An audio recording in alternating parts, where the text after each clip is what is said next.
Hello, Westwood.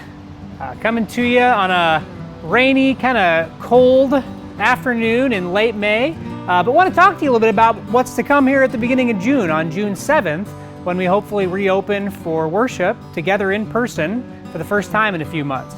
And so as we prepare to do that, we just want to make sure that we are as prepared as we can be. And so we want you to also feel prepared for what to expect on that day if you're going to be one of those people who comes and joins us in person. And on that point, just again, a reminder, if that's not you, if you're not comfortable or maybe should better, for the sake of caution, not show up that day, that's totally fine. In fact, we plan to continue to have live stream available for you, so we invite you to take part in that way.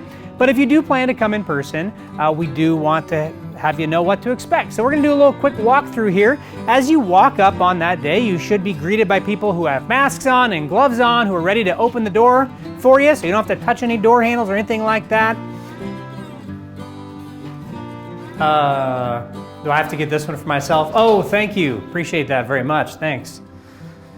So yeah, there should be people at both doors. They're ready to open them up for you.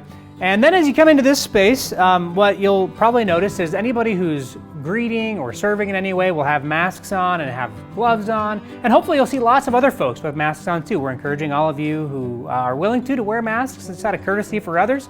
But you come in and you should see anybody who's serving will have their mask on, like all these people.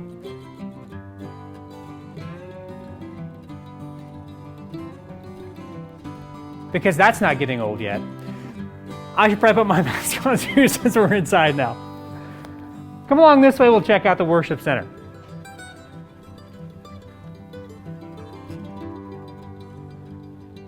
So from here, when you come into the worship center, well, actually, since I'm going to be talking to you, I better take this off for now. And on that note, actually, people on the platform speaking or leading in worship music won't have these on either. But when you come in here, there should be either propped open doors or people waiting there, again, with masks and gloves to open the door for you. And when you come in, you'll notice that in the various rows of seats, they'll be about half blocked off with rope, like right here. And this rope will be the indicator that you shouldn't be sitting there. And then in between the two services, 9 and 11 will actually flip-flop those so that people are sitting on the opposite sides. So hopefully, as you come in and find your seat, there should be enough room for everyone. And everyone should be not sitting on the rope. Thank you, Scott. Appreciate that. And yeah, so as you come in, should give everyone plenty of space to spread out, keep socially distanced. As you can see, there will be people in every row, but just alternated kind of in a checkerboard kind of pattern. So then after each worship service, we'll have a crew of people coming through to clean and wipe things down and kind of get ready for the next service. As I said before, we'll flip-flop the rope so people aren't even sitting in the same seats. You're everywhere.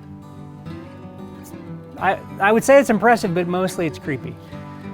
So also you'll notice as you walk around, there's going to be hand sanitizer. Lots of places folks can disinfect their hands on a regular basis and stop the spread of germs that way. And then when we come out here into this space, this is actually going to be what we're calling our family zone. We'll have a couple signs out here, but the idea is if we have folks who are here with kids, which we really hope is the case, if people feel comfortable doing that, they're welcome to start. We hope that they can stay in the worship center. But if the families feel uncomfortable by the kids making a little bit too much noise or being a little bit restless, we want to have another place for them to come where they're maybe not quite as conscious about that and potentially distracting other people. So that's what this zone will be. Again, this guy's everywhere. It's starting to trouble me. But the idea is this space will not be just for kind of hanging out and talking during the service like it sometimes is during regular times, but instead this will be for folks, especially for families who are wanting to give themselves a little bit more space between them and others. So that's what this zone will be for. So that should pretty much cover it. And then of course one other thing is we have the services spread out more than usual, 9 and 11, and so we're asking so that we can give people a chance to disinfect. When people are done with the worship service, they don't hang out and linger too long. They do their best to maybe say hello and then say goodbye and then again head on out so our cleaning crew can do their work. So you were just over there. Why are you everywhere? All right, I got it.